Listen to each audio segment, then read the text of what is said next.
5명의 검은 양복을 입은 사내들이 낡은 검은 벤에서 내렸다. 재개발을 앞둔 산동네 나지막한 언덕 위에 자리한 성 미카엘 성당을 향해 성큼성큼 걸어 들어가는 그들의 모습은 영락없는 조폭물이었다. 번듯한 정장과는 어울리지 않는 험상궂은 얼굴과 목덜미에 드러난 문신들이 그들의 정체를 여실히 드러냈다. 가장 앞서 걷던 강진우가 담배를 입에 물고 퉁명스럽게 내뱉었다. 어이 신부, 우리가 간다. 그의 목덜미 뒤편으로는 용을 형상화한 듯한 검은 문신이 선명하게 새겨져 있었다. 형님, 이 성당에서 재개발 합의서에 도장 안 찍은 지 벌써 2달째입니다. 옆에 있던 오상호가 침을 뱉으며 거들었다. 지난번 주교님은 바로 도장 찍어주던데. 뒤따라오던 배동수가 낄낄거리며 말했다. 형님, 새로운 수녀님이 왔대요.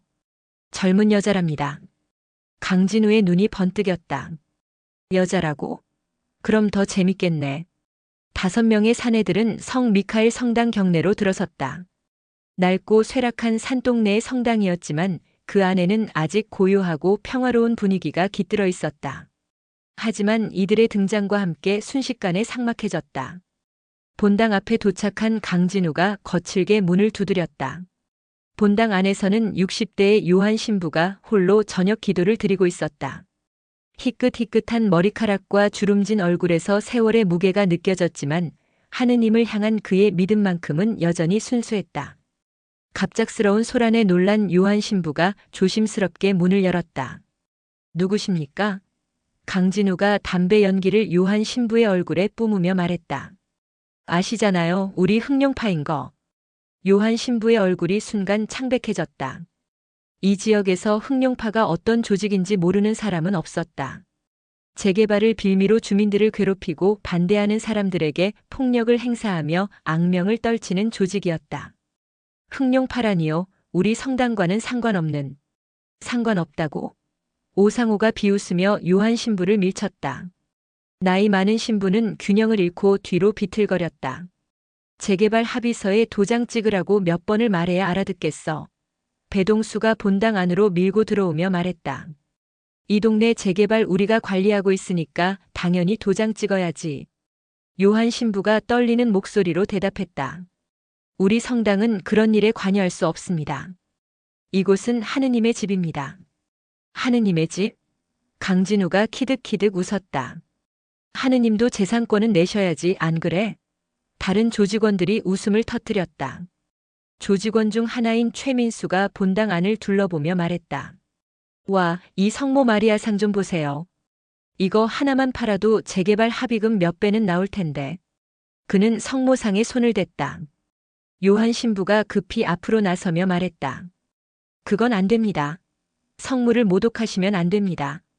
모독? 오상호가 요한 신부의 가슴팍을 거칠게 밀었다.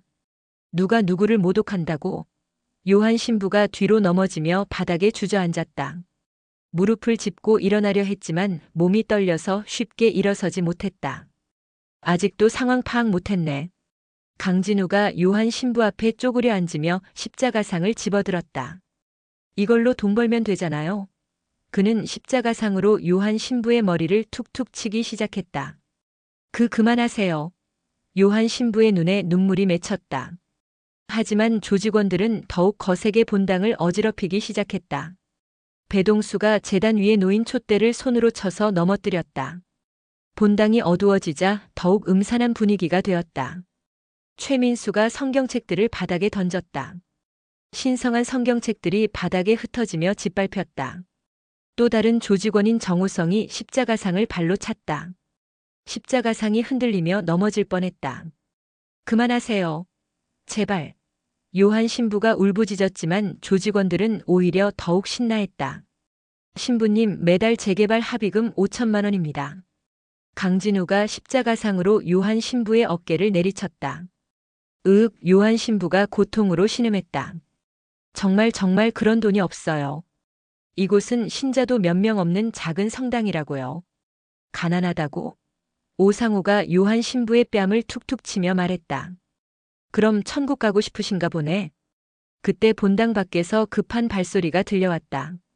요한 신부님, 무슨 일이세요? 맑고 또렷한 여성의 목소리가 본당에 울려 퍼졌다.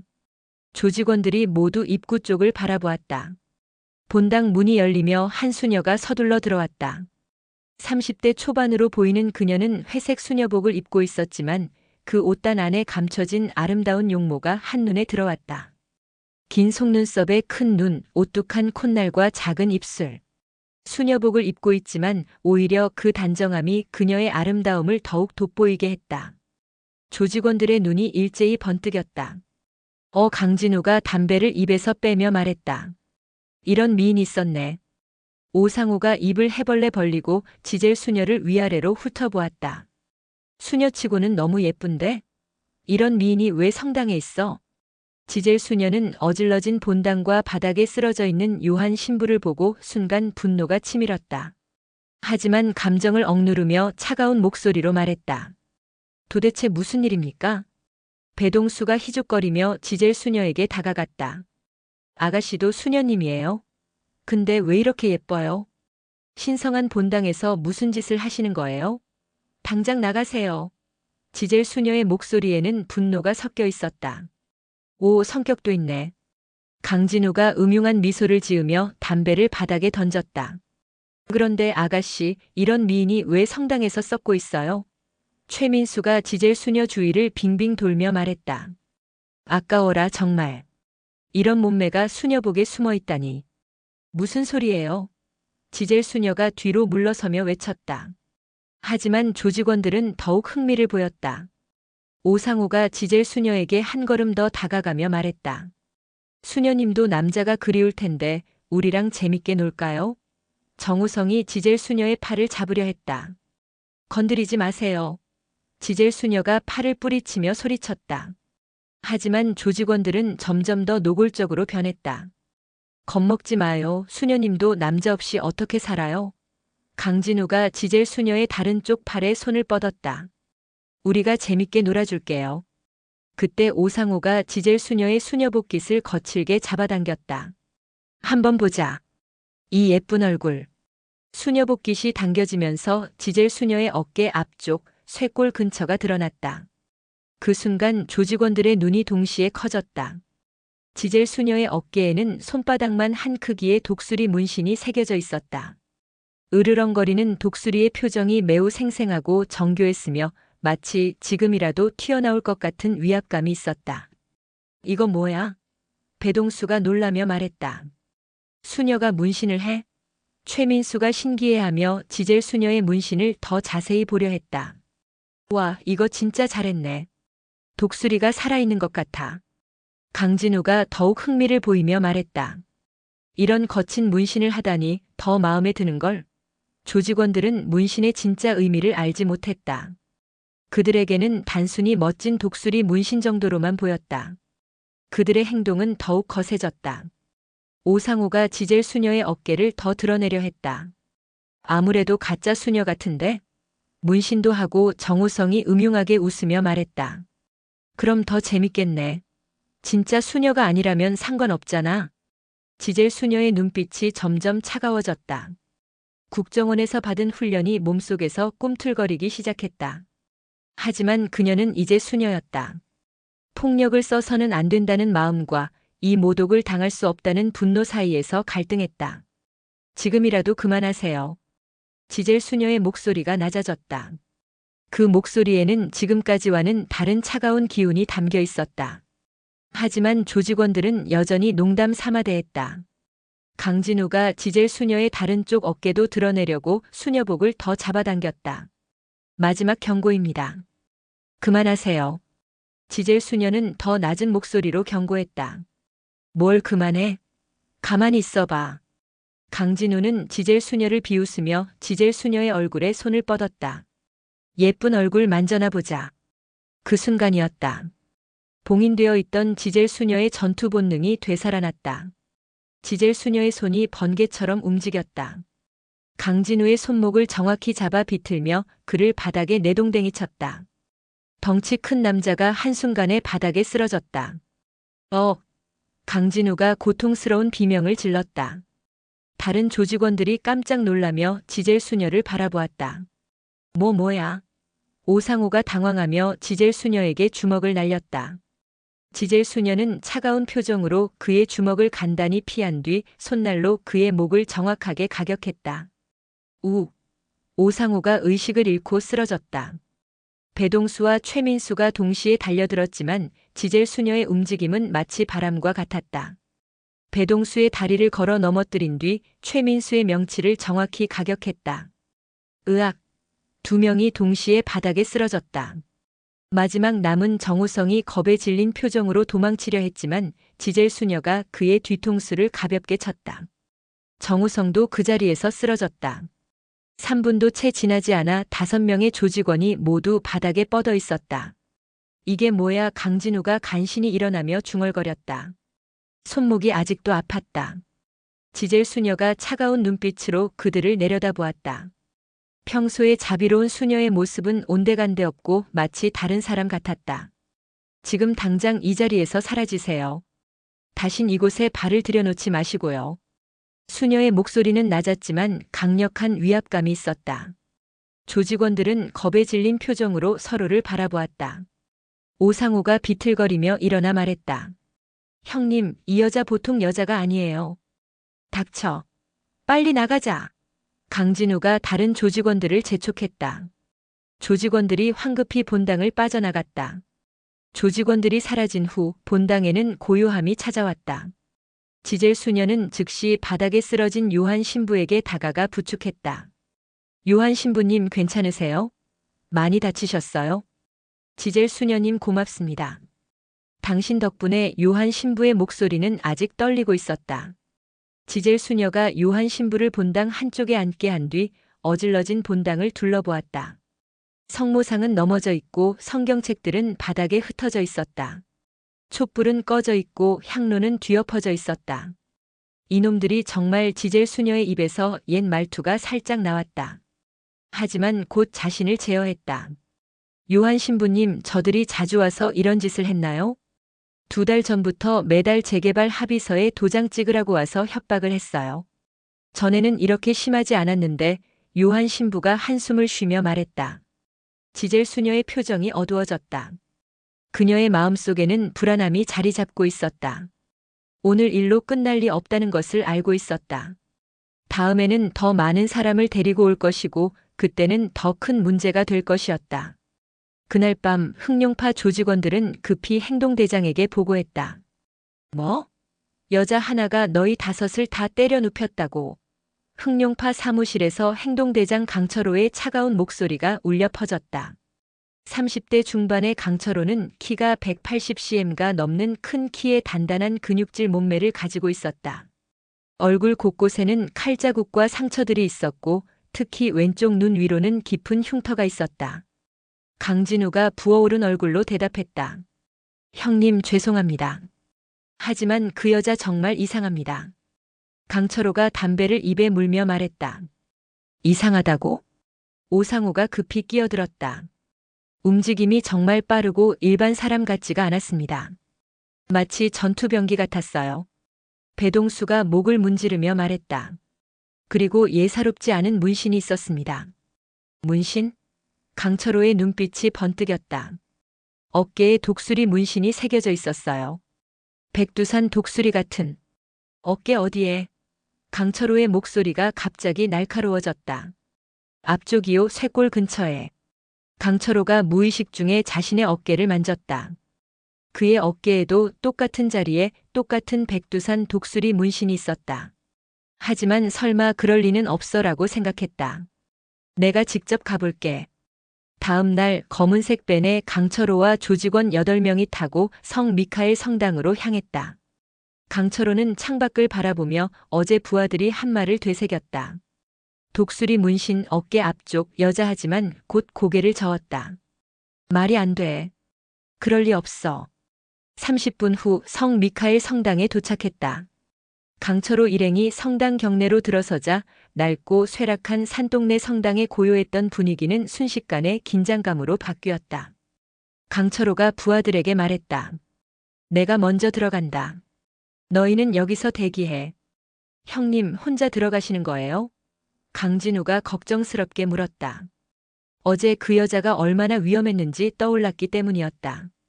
여자 하나가 뭘 어떻게 하겠어? 강철호가 비웃으며 본당으로 향했다. 본당 앞에 도착한 그가 문을 똑똑 두드렸다. 잠깐 나와보세요. 본당 안에서 움직이는 소리가 들렸다. 요한 신부였다. 누구십니까?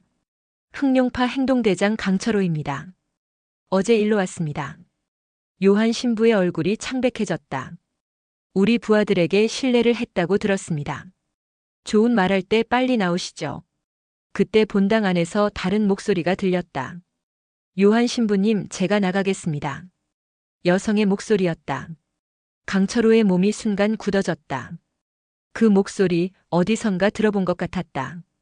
본당 안에서 발소리가 들렸다. 점점 가까워지는 발소리.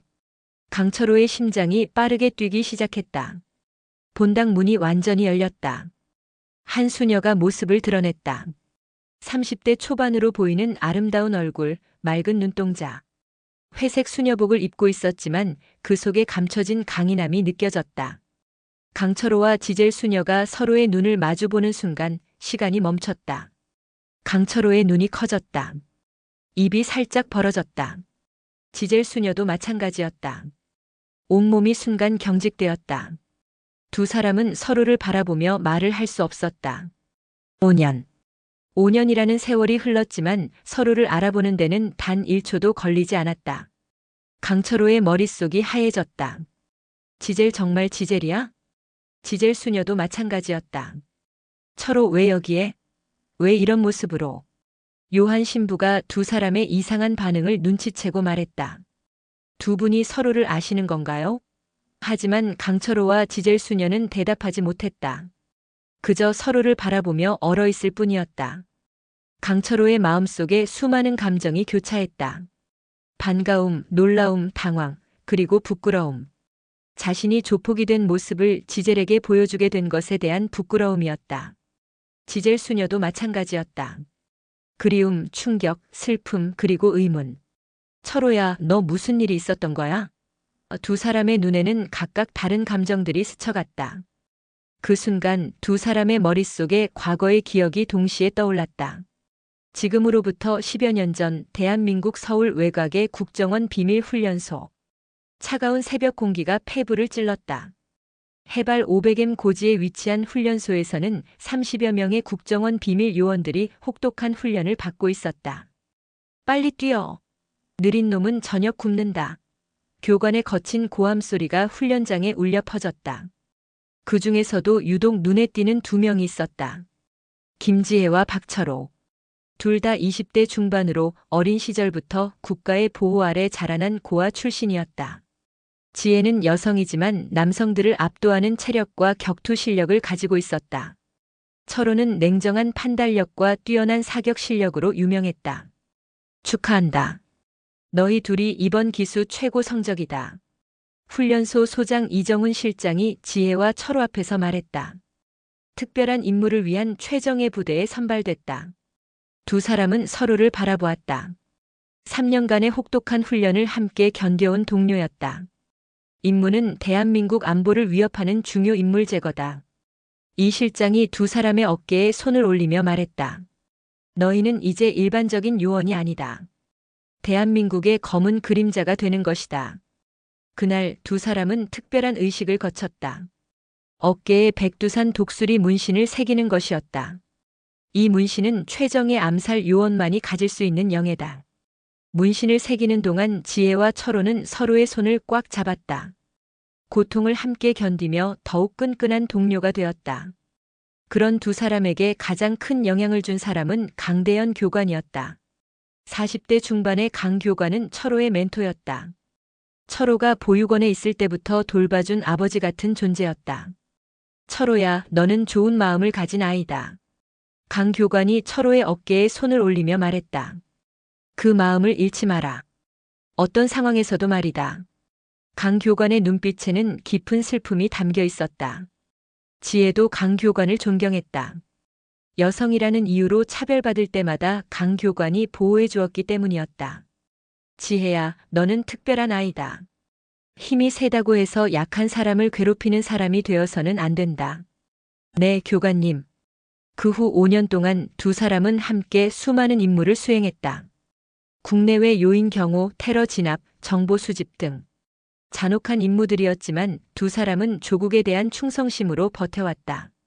어느 겨울밤 임무를 마치고 돌아온 두 사람이 막사에서 대화를 나누었다.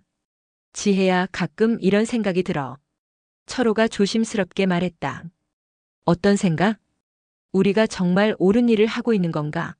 지혜가 놀라며 철호를 바라보았다. 무슨 소리야? 우리는 조국을 위해 일하고 있어. 그래, 조국을 위해서지. 하지만 철호의 목소리에는 확신이 부족했다. 그러던 어느 날 2020년 가을. 그날은 평범한 가을날이었다. 지혜와 철호에게 새로운 임무가 주어졌다. 국가 안보에 위협이 되는 자들이 있다. 상관의 브리핑이 시작되었다.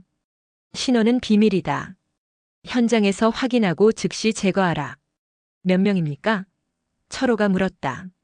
질문 말고 명령만 따르면 된다. 상관의 차가운 대답이었다. 두 사람은 작전 지역으로 향했다. 서울 외곽의 한적한 숲길에서 두 사람은 타깃들을 발견했다. 하지만 예상과 달리 무장한 테러리스트들이 아니었다. 한 중년 남성과 여성 그리고 어린아이들이 짐을 지고 조심스럽게 걷고 있었다. 적적들입니까?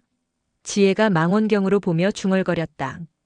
그냥 평범한 가족 같은데요. 철호도 당황했다. 그때 중년 남성이 뒤를 돌아보았다. 철호의 온몸이 얼어붙었다. 교관님? 그 중년 남성은 바로 강대현 교관이었다. 설마 교관님이? 철호가 믿을 수 없다는 표정으로 말했다. 지혜도 충격을 받았다. 그들이 가장 존경하던 교관이 국정원 내부의 비리를 폭로하려다 숙청 위기에 처해 도피 중인 상황이었다. 두 사람은 조용히 강 교관 가족에게 접근했다. 교관님, 철호의 목소리에 강 교관이 돌아보았다. 철호야, 지혜야. 강 교관의 얼굴에는 절망과 안타까움이 동시에 스쳤다. 왜 여기에? 임무 왔습니다. 국가 안보를 위협하는 자를 처단하라고 하지만 교관님이 여기 계실 줄은. 어떻게 조국을 배신할 수 있습니까? 철호의 목소리가 떨렸다. 강 교관이 두 제자를 바라보며 깊은 한숨을 쉬었다. 너희가 정말 원한다면 나를 죽여도 좋다. 하지만 내 얘기를 한번 들어봐 줬으면 한다. 강 교관이 무릎을 꿇더니 고개를 숙이고 말하기 시작했다. 국정원은 거짓으로 가득 찬 곳이다.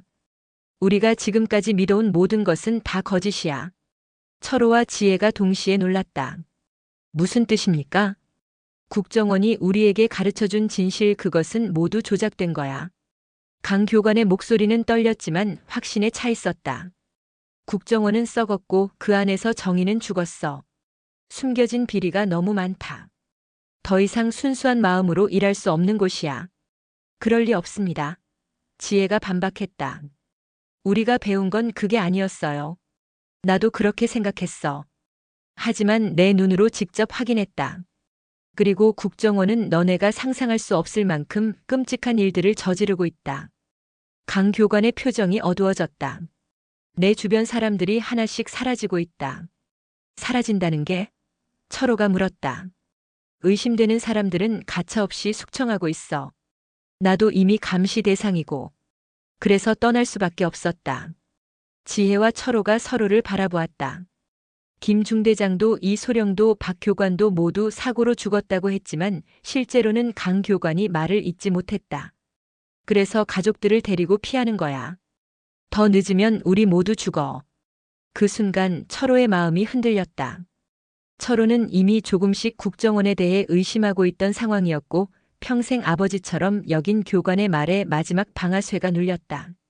하지만 지혜는 여전히 혼란스러워했다. 지혜야, 철호야, 너희도 위험해. 이 조직은 더 이상 희망이 없어. 강 교관이 두 사람의 손을 잡았다. 함께 가자. 새로운 세상에서 인간답게 살자. 철호가 지혜를 바라보았다. 지혜도 철호를 바라보았다. 두 사람의 마음속에는 수많은 생각이 교차했다. 철호가 먼저 총을 내려놓았다. 교관님, 저희도 함께 가겠습니다. 지혜도 고개를 끄덕였다. 네, 저도. 그 순간 세 사람은 과거를 버리고 새로운 미래를 향해 발걸음을 내디뎠다. 새벽 3시. 드디어 국경선에 도달했다. 철조망 너머로 자유의 땅이 보였다. 저기서부터는 자유야. 강 교관이 가족들을 먼저 보내며 말했다. 지혜와 철호가 철조망을 잘라 통로를 만들었다. 빨리 넘어가세요. 하지만 그때 멀리서 개 짖는 소리가 들려왔다. 들켰다. 빨리. 6명은 급하게 철조망을 넘기 시작했다. 뒤에서 경비병들의 고함 소리와 총소리가 들렸지만 다행히 모두 무사히 자유의 땅에 발을 디뎠다. 해냈어. 정말 해냈어. 강 교관이 눈물을 흘리며 가족들을 끌어안았다. 지혜와 철호도 서로를 바라보며 안도의 한숨을 쉬었다.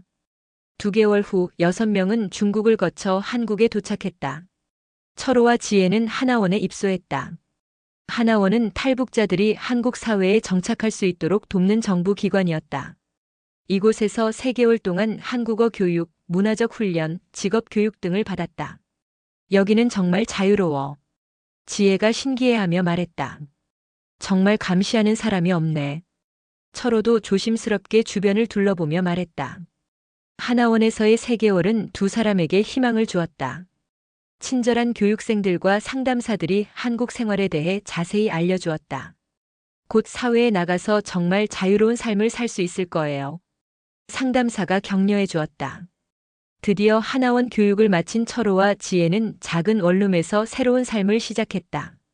정부에서 지원해준 정착금으로 간신히 보증금을 내고 구한 방이었다. 지혜야, 드디어 우리만의 집이야. 철호가 텅 빈 방을 둘러보며 말했다. 응. 비록 작지만 우리가 자유롭게 살 수 있는 곳이야. 두 사람은 손을 맞잡고 미래를 그려보았다. 나는 공장에서 일하면서 기술을 배우고 싶어. 나는 식당에서 일하면서 요리를 배워볼까? 모든 것이 희망적으로 보였다. 일주일 후 두 사람에게 희소식이 찾아왔다. 탈북자 전문 취업지원센터에서 연락이 왔어요. 하나원 담당자가 기쁜 목소리로 말했다. 정말요? 지혜가 눈을 빛내며 물었다. 네. 탈북자들을 전문적으로 도와주는 업체래요. 좋은 일자리를 보장한다고 하더군요. 철호와 지혜는 서로를 바라보며 기뻐했다. 드디어 제대로 된 일자리를 구할 수 있겠어. 다음 날 두 사람은 새희망 취업지원센터를 찾아갔다. 번화한 거리에 위치한 센터는 겉보기에 매우 번듯해 보였다. 어서 오세요. 박철호 씨, 김지혜 씨 맞죠? 30대 중반의 정장을 입은 남자가 반갑게 맞이했다. 저는 이 센터의 부장 김성진입니다. 그는 두 사람을 사무실로 안내했다. 사무실은 깔끔하게 정리되어 있었고 벽에는 탈북자 성공 취업 사례 같은 액자들이 걸려 있었다. 우리 센터는 탈북자분들만을 전문적으로 돕는 곳입니다. 김성진이 친근한 미소를 지으며 설명했다. 정부 지원을 받아 운영되고 있고 지금까지 95% 취업 성공률을 자랑합니다. 철호 씨는 체격도 좋고 성실해 보이시네요. 김성진이 철호를 보며 말했다. 물류회사에서 관리직으로 일할 수 있도록 해드리겠습니다. 월급도 300만 원 정도. 철호의 눈이 커졌다. 국정원에 있을 때도 상상하기 어려웠던 금액이었다. 지혜 씨는 미모가 뛰어나시네요. 김성진이 지혜를 보며 말했다. 호텔 프런트나 백화점 안내 업무는 어떠세요? 깔끔하고 품위 있는 일이죠. 정말 그런 일을 할 수 있을까요? 지혜가 기대에 찬 목소리로 물었다. 물론입니다. 우리가 책임지고 연결해드리죠. 김성진이 자신 있게 대답했다. 다만 일자리 연결에는 소정의 수수료가 있습니다. 첫 급여의 30% 정도. 두 사람은 흔쾌히 동의했다. 너무나 좋은 조건이었기 때문이다. 일주일 후 지혜에게 첫 연락이 왔다. 지혜 씨, 일자리 구했어요. 강남의 고급 레스토랑입니다. 레스토랑이요? 네. 접대 업무예요. VIP 손님들과 대화하고 술 따라 드리는 일이죠. 지혜가 불안해했다. 그런 일은 하고 싶지 않은데요. 아, 걱정 마세요. 그냥 대화만 하는 거예요. 다른 건 없어요. 김성진이 안심시켰다. 호텔 프런트 일은 아직 자리가 없어서요. 일단 여기서 경험을 쌓으시면 더 좋은 곳으로 옮겨드릴게요. 결국 지혜는 그 일을 시작했다. 첫날 밤 지혜는 충격적인 현실과 마주했다. 새로운 애네. 이쁜의 술에 취한 중년 남자가 지혜에게 손을 뻗었다. 저는 그런 일 하는 사람이 아니에요. 지혜가 뒤로 물러서며 말했다. 뭐? 그런 일이 아니라고. 업소 사장이 비웃으며 말했다. 여기가 어딘 줄 알고 왔어? 탈북자 주제에 까탈 떨어. 저는 대화만 한다고 들었어요. 대화? 손님 비위 맞춰주는 게 대화야. 몸으로 하는 대화 말이야. 지혜의 얼굴이 창백해졌다. 못하겠어요. 나가겠어요. 나간다고? 내가 나가려면 위약금 500만 원 내야 해. 위약금이요? 취업업체에서 너 소개해주면서 받은 돈이야. 못 내면 계속 일해야지. 지혜는 완전히 속은 것을 깨달았다. 며칠 후 철호에게도 연락이 왔다. 철호 씨, 물류회사 일자리 나왔어요. 정말요? 네. 그런데 처음에는 현장 경험부터 쌓으셔야 해요. 김성진이 말했다. 오늘 당장 나가시면 됩니다. 쉬운 일이에요. 그냥 서 있기만 하면 되거든요. 철호는 기쁜 마음으로 지정된 장소로 향했다. 철호가 도착한 곳은 낡은 상가 건물 앞이었다. 새로운 사람이네. 건장한 남자가 철호에게 다가왔다. 네, 박철호입니다.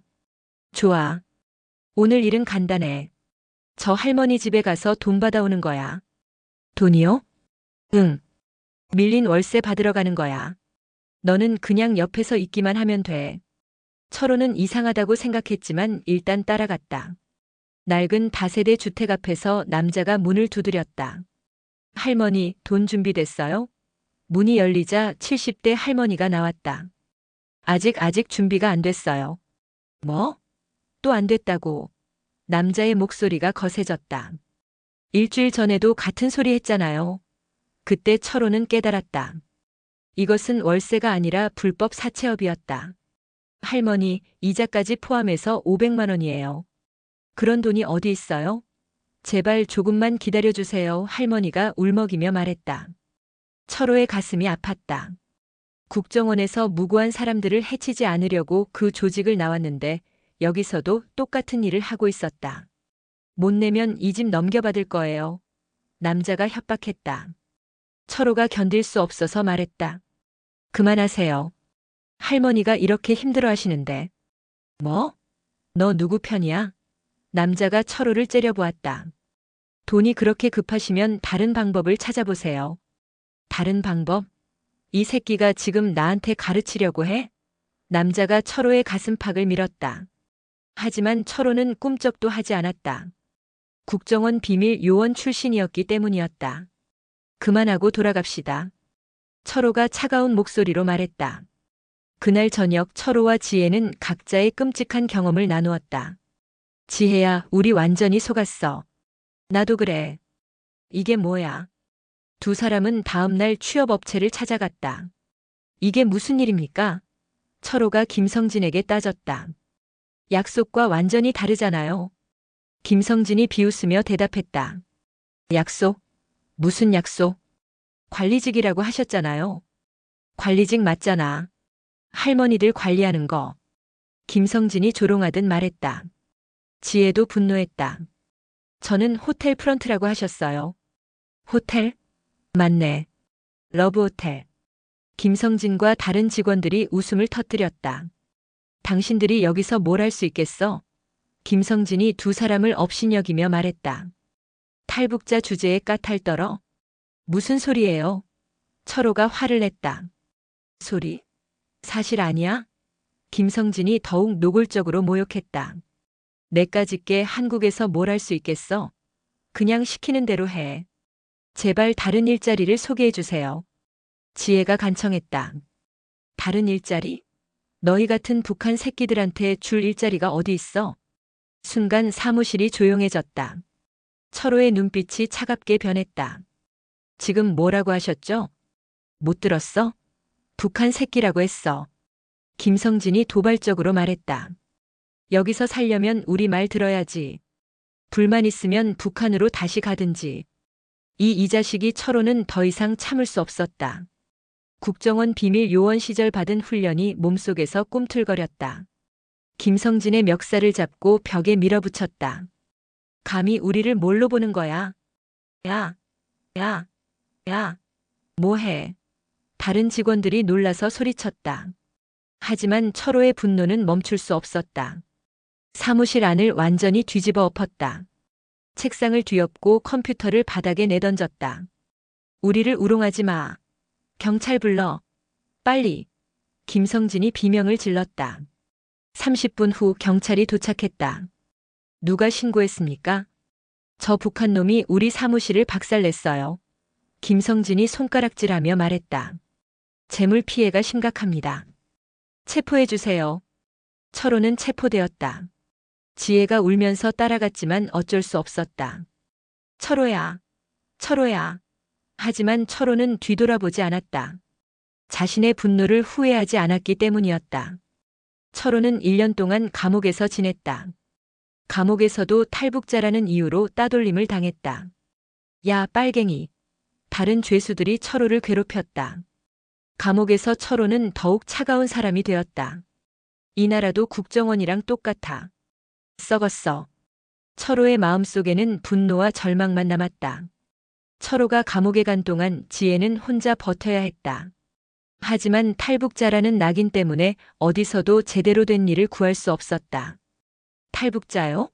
죄송해요. 자리가 없네요. 다른 곳 알아보세요. 어디를 가든 거절당했다. 결국 지혜는 편의점에서 야간 아르바이트를 하며 근근히 버텼다. 하지만 그마저도 사장이 탈북자라는 것을 알고 나서 임금을 제대로 주지 않았다. 북한에서 온 주제에 돈 많이 달라고. 일한 만큼만 달라는 거예요. 싫으면 그만둬. 너 대신할 사람 많아. 지혜는 완전히 절망했다. 어느 추운 겨울날 지혜는 우연히 작은 성당을 발견했다. 몸과 마음이 지쳐 성당 마당에 주저앉아 울고 있는데 한 수녀가 다가왔다. 왜 우시나요? 자애로운 목소리였다. 저는 아무도 필요로 하지 않는 사람이에요. 지혜가 흐느끼며 말했다. 아무도 필요로 하지 않는 사람은 없습니다. 수녀가 지혜 옆에 앉으며 말했다. 하느님은 모든 생명을 사랑하십니다. 그 따뜻한 말에 지혜의 마음이 조금씩 열리기 시작했다. 그 후 지혜는 자주 성당을 찾았다. 수녀님들의 자비로운 마음과 평온한 생활에 점점 끌렸다. 세상이 너무 더러워요. 지혜가 수녀에게 털어놓았다. 여기서만큼은 순수하게 살 수 있을 것 같아요. 수녀가 되는 것을 생각하고 계신가요? 네. 세상과 등지고 살고 싶어요. 결국 지혜는 수녀가 되기로 결심했다. 머리를 깎고 수녀복을 입으며 세상과의 인연을 끊었다. 새로운 세례명도 받았다. 지젤. 1년 후 철호가 출소했을 때 지혜는 이미 깊은 산동네 성당에서 수녀가 되어 있었다. 철호는 지혜를 찾으려 했지만 찾을 수 없었다. 완전히 혼자가 된 철호는 더욱 절망했다. 지혜마저 나를 버렸구나. 그때 흑룡파 조직에서 철호에게 접근했다. 어이, 주먹 좀 쓰는 것 같은데? 우리랑 같이 일하지. 감옥에서 철호의 실력을 본 조직원이 스카우트했다.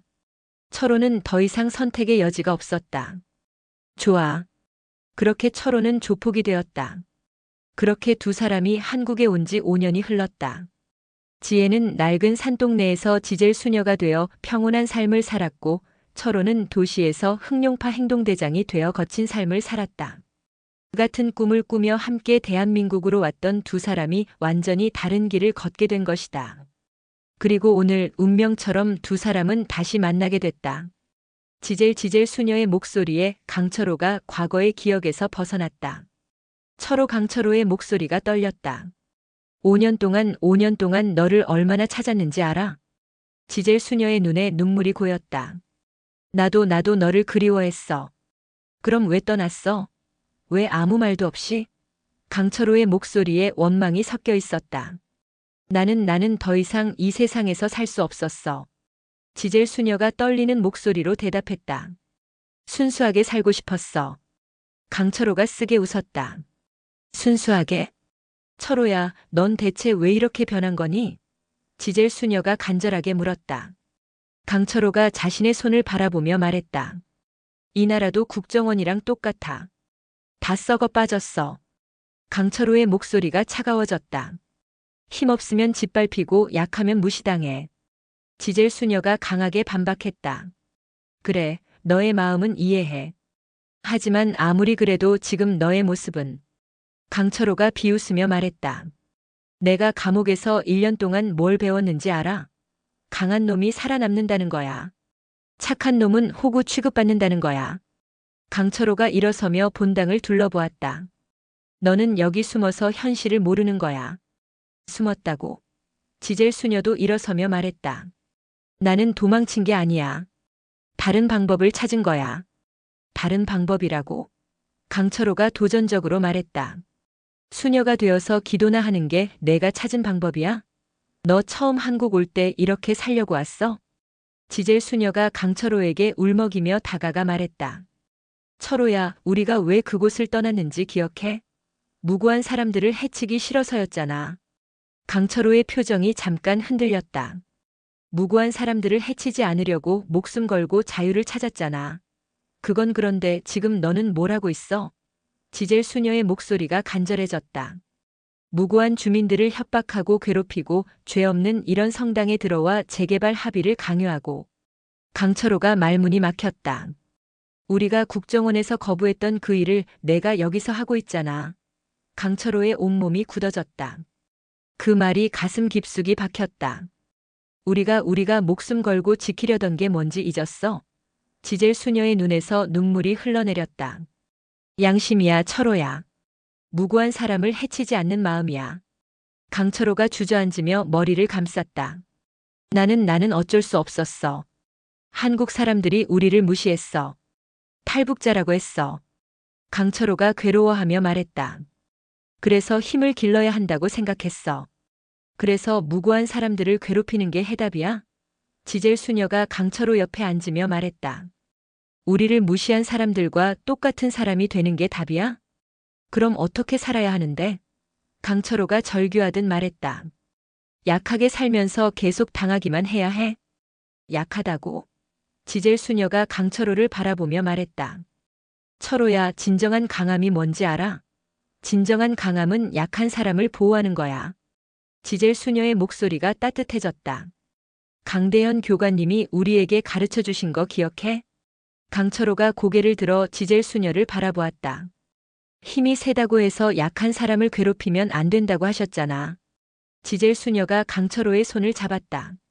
강철호의 눈에서도 눈물이 흘러내렸다. 지젤, 나는 정말 길을 잃었구나. 강철호가 떨리는 목소리로 말했다. 아직 늦지 않았어. 지젤 수녀가 강철호를 격려했다. 다시 시작할 수 있어. 다시 시작? 응. 우리가 자유를 찾아왔던 이유 말이야. 지젤 수녀가 미소를 지으며 말했다. 무고한 사람들을 보호하고 정의롭게 사는 살. 강철호가 지젤 수녀를 바라보며 말했다. 정말 가능할까? 물론이야. 내가 도와줄게. 지젤 수녀가 강철호의 두 손을 잡으며 말했다. 철호야, 성당으로 와. 여기서 새로운 삶을 시작해. 나와 함께. 강철호가 당황하며 말했다. 나 같은 사람이 수녀가 아니 신부가 될 수 있을까? 신부가 되라는 게 아니야. 지젤 수녀가 고개를 저으며 말했다. 그냥 여기서 마음을 정리하고 진짜 내가 원하는 삶이 뭔지 생각해봐. 내가 원하는 살. 강철호의 마음이 흔들리기 시작했다. 하지만 지젤 강철호가 걱정스러운 표정으로 말했다. 내가 조직을 떠나면 가만두지 않을 거야. 무슨 뜻이야? 조직에서는 한 번 들어온 사람은 죽을 때까지 조직원이어야 해. 지젤 수녀의 표정이 어두워졌다. 그럼 평생 그렇게 살아야 한다는 거야? 그런 것 같아. 강철호가 한숨을 쉬며 말했다. 그래도 시도해봐야지. 지젤 수녀가 용기를 북돋아 주었다. 방법이 있을 거야. 그때 본당 밖에서 강진우의 목소리가 들려왔다. 형님, 너무 오래 계신데요. 괜찮으십니까? 저희가 들어갑니다. 강철호가 긴장하며 일어섰다. 나가야 해. 더 있으면 의심받을 거야. 철호야, 약속해. 지젤 수녀가 강철호의 팔을 잡았다. 뭘? 다시 생각해보겠다고. 우리 대화 말이야. 강철호가 잠깐 망설이더니 고개를 끄덕였다. 알겠어. 생각해 볼게. 강철호가 본당 문으로 향하며 뒤돌아보았다. 지젤. 응? 오늘 고마워. 강철호가 본당을 나서자 부하들이 애워쌌다. 형님 무슨 일 있으셨어요? 강진우가 물었다.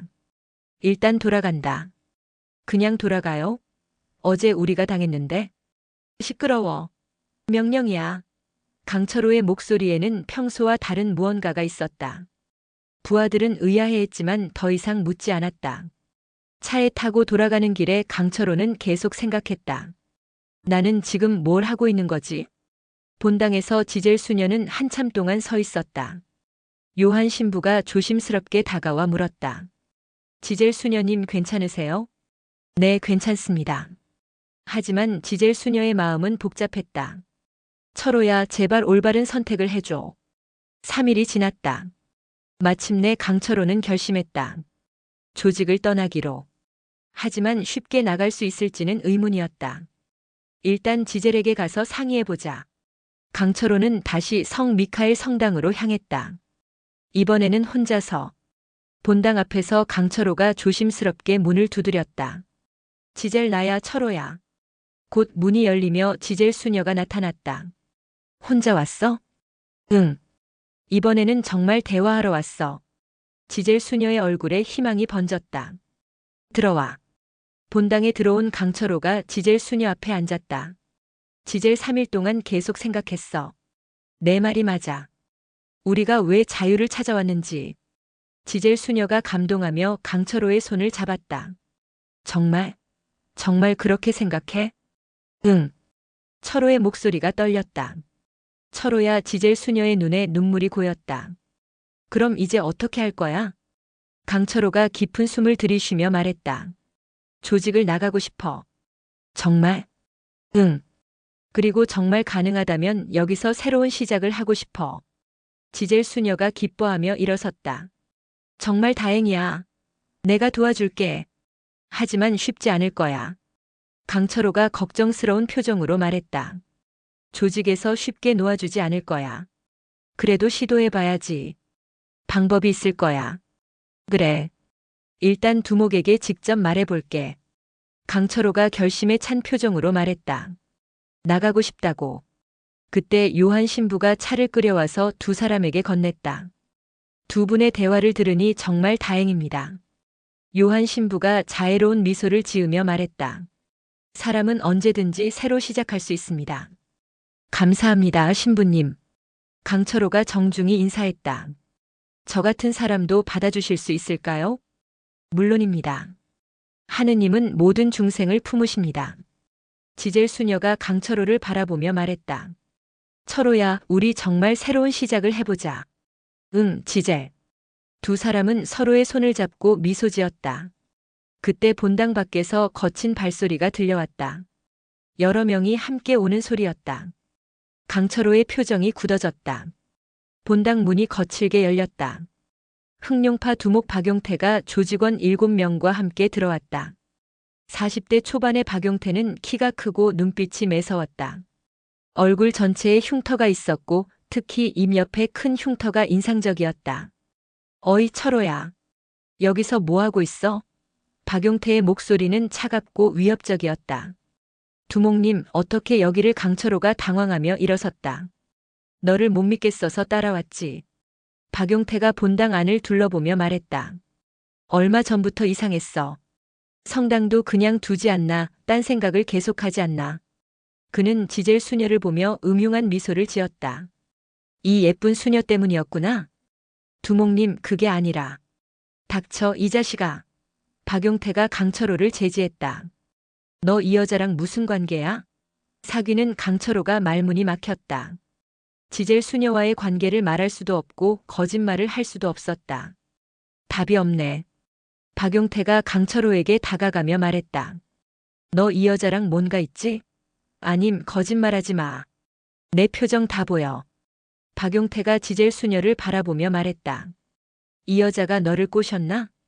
그런 게 아닙니다, 두목님. 강철호가 급하게 말했다. 그럼 뭐야? 왜 이렇게 신경 쓰는데? 박용태의 의심은 점점 커져갔다. 설마 너 이 여자 때문에 조직을 배신하려는 건 아니지? 강철호가 더 이상 숨길 수 없다고 판단했다. 두목님, 저 조직을 그만두고 싶습니다. 본당 안은 순간 조용해졌다. 박용태와 조직원들이 모두 강철호를 바라보았다. 뭐라고? 박용태의 목소리가 낮아졌다. 조직을 그만둔다고. 네. 다른 삶을 살고 싶습니다. 강철호가 무릎을 꿇으며 말했다. 제발 보내주세요. 이 미친 새끼가. 박용태가 강철호를 발로 찼다. 감히 어딜 나간다고 짓거려? 강철호가 바닥에 쓰러졌지만 일어나지 않고 계속 무릎을 꿇었다. 두목님 제발. 박용태가 계속 강철호를 발로 차며 말했다. 제발은 무슨 제발이야? 지젤 수녀가 견딜 수 없어서 앞으로 나섰다. 그만하세요. 박용태가 지젤 수녀를 째려보았다. 어이, 남의 일에 왜 끼어들어? 철호 씨가 그만두고 싶다는데 왜 강요하세요? 당신들이 무슨 권리로 사람의 자유를 빼앗아요? 지젤 수녀가 용기를 내어 말했다. 자유. 박용태가 비웃었다. 이 여자가 정말 세상 물정을 모르네. 조직원들도 키득키득 웃었다. 수녀님, 여기는 성당이 아니라 조직이야. 박용태가 지젤 수녀에게 다가가며 말했다. 죽기 전엔 아무도 못 나간다고. 강철호가 지젤 수녀 옆에서 다시 무릎을 꿇었다. 두목님, 제가 잘못했습니다. 지젤 수녀도 함께 무릎을 꿇었다. 제발. 둘이 정말 한통속이었네. 박용태가 두 사람을 번갈아 보며 말했다. 역시 내 눈은 틀리지 않아.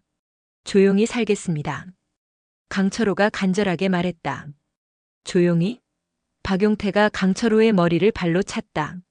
내가 아는 걸 다 경찰에 불면 우리 조직이 어떻게 되는데? 이런 배신자는 죽여야 해. 박용태가 차가운 목소리로 말했다. 그래야 다른 놈들도 함부로 딴 생각 못하지. 조직원들이 강철호를 둘러쌌다. 지젤 수녀가 박용태 앞에 막아섰다.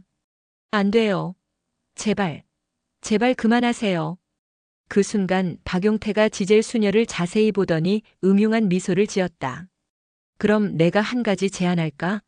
박용태가 지젤 수녀에게 다가갔다. 철호를 놓아줄 테니까 내 부탁 하나 들어줄래? 무슨 부탁이요? 지젤 수녀가 뒤로 물러서며 말했다. 나랑 하룻밤 자자. 여기 본당에서. 순간 본당 안이 조용해졌다. 강철호의 눈이 번뜩였다. 그만하시죠. 박용태는 강철호의 말을 무시하고 계속 지젤 수녀에게 다가갔다. 어때? 쉽잖아. 나랑 하룻밤만 자면 철호도 살려주고 너도 여기서 행복하게 살 수 있어. 박용태가 지젤 수녀의 턱을 만지려 했다. 이 새끼가. 그 순간 강철호가 폭발했다. 순간적으로 일어나서 박용태의 손목을 잡았다. 뭐? 박용태가 당황했다. 그녀한테 손대지 마. 강철호의 눈에는 살기가 돌았다. 국정원 비밀요원에서 받은 훈련이 몸속에서 깨어났다. 박용태의 손목을 비틀어 바닥에 내동댕이 쳤다. 으악! 박용태가 바닥에 쓰러졌다. 형님!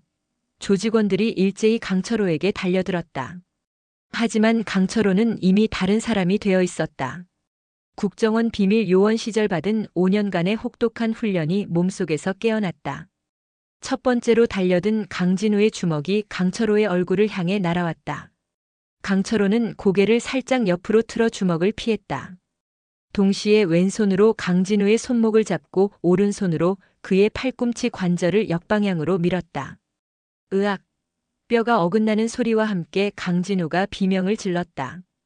두 번째 조직원인 오상호가 뒤에서 강철호의 목을 조르려 했다. 강철호가 순간적으로 몸을 숙이며 오상호를 어깨 너머로 업어쳤다. 오상호의 몸이 공중에서 한 바퀴 돌며 본당 바닥에 등부터 떨어졌다. 퍽! 바닥이 울릴 정도로 큰 소리가 났다. 세 번째 조직원인 배동수가 오른쪽에서 발차기를 날렸다. 강철호가 왼팔로 그의 다리를 받아내며 동시에 오른손 손날로 배동수의 목옆 경혈을 정확히 가격했다. 배동수가 눈을 뒤집으며 그 자리에서 쓰러졌다. 이런 미친 최민수가 본당 한쪽에 있던 십자가상을 집어들었다. 그것을 야구방망이처럼 휘두르며 강철호의 머리를 향해 내리쳤다. 강철호가 두 손을 교차해서 십자가상을 받아냈다. 순간적으로 최민수의 손목을 비틀어 십자가상을 빼앗았다. 빼앗은 십자가상으로 최민수의 무릎을 정확히 가격했다. 악! 최민수가 무릎을 부여잡고 바닥에 굴렀다. 정우성이 주머니에서 접이식 칼을 꺼내 강철호에게 던졌다. 죽어라. 칼날이 강철호의 옆구리를 향해 날아왔다. 그때 지젤 수녀가 움직였다. 정우성의 뒤에서 조용히 접근한 그녀가 그의 칼든 손목을 정확히 잡았다. 동시에 다른 손으로 정우성의 어깨 뒤쪽 혈점을 눌렀다. 으억! 정우성의 손에서 힘이 빠지며 칼이 바닥에 떨어졌다. 지젤 수녀가 정우성의 팔을 비틀며 그를 바닥에 엎드리게 만들었다. 마치 경찰이 범인을 제압하는 것 같은 완벽한 기술이었다. 지젤. 강철호가 놀라며 지젤 수녀를 보았다. 5년이 지나도 실력은 그대로구나. 남은 두 조직원이 동시에 두 사람에게 달려들었다. 강철호와 지젤 수녀가 서로 눈빛을 교환했다. 마치 5년 전 국정원에서 함께 훈련받던 때처럼 완벽한 호흡이었다. 왼쪽 조직원이 강철호에게, 오른쪽 조직원이 지젤 수녀에게 향했다. 강철호가 조직원의 주먹을 피하며 그의 배를 가격했다. 조직원이 몸을 구부리자 강철호가 무릎으로 그의 얼굴을 가격했다. 동시에 지젤 수녀는 자신에게 오는 조직원의 발차기를 손으로 받아내며 그의 다리를 잡고 비틀어 넘어뜨렸다. 두 조직원이 동시에 바닥에 쓰러졌다. 박용태가 간신히 일어나서 주머니에서 칼을 꺼냈다. 이런 이 자식들이. 그는 칼을 들고 지젤 수녀에게 달려들었다. 칼날이 지젤 수녀의 가슴을 향해 날아왔다. 지젤 수녀가 몸을 옆으로 돌려 칼을 피했다. 동시에 박용태의 손목을 잡고 그의 팔을 비틀었다. 하지만 박용태는 오랜 조폭 생활로 단련된 몸을 가지고 있었다. 반대편 주먹으로 지젤 수녀의 얼굴을 가격하려 했다. 지젤.